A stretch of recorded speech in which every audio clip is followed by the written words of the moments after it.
பெருமாள் பக்தர்களே, சர்வ ஏகாதசி நாளில் வெள்ளை அரிசி ஏன் சாப்பிடக்கூடாது தெரியுமா? இதற்கு பின்னால் ஒரு புராண உண்மை இருக்கிறது. புராணங்களில் சொல்லப்படுவதுபடி ஒரு காலத்தில் முரா என்ற அரக்கன் மிகவும் சக்தி வாய்ந்தவன். அவன் தேவர்களையும் முனிவர்களையும் மிகவும் துன்பப்படுத்தினான்.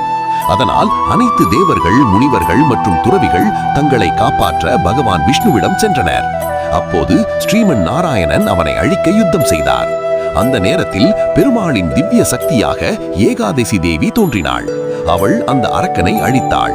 அப்போது பெருமாள் மகிழ்ந்து, இந்த ஏகாதசி நாளில் விரதமிருந்து என்னை வழிபடும் அனைவரின் பாவங்களும் நீங்கும் என்று வரம் கொடுத்தார். புராணத்தில் இன்னொரு ரகசியம் சொல்லப்படுகிறது. அந்த அரக்கனின் தீய சக்தி அரிசியில் தங்கிவிட்டதாக நம்பப்படுகிறது. அதனால்தான் ஏகாதசி அன்று அரிசி சாப்பிடக்கூடாது என்று சாஸ்திரம் கூறுகிறது.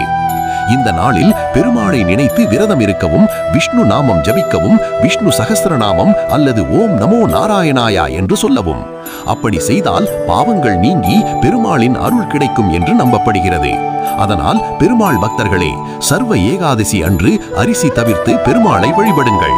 அருள் நிச்சயம். பெருமாள் பக்தர்களே, இந்த மாதிரியான தெய்வீக தகவல்களுக்கு டிவைன் பாத் சேனலை சப்ஸ்கிரைப் செய்து பெருமாளின் அருளை பெறுங்கள். நன்றி.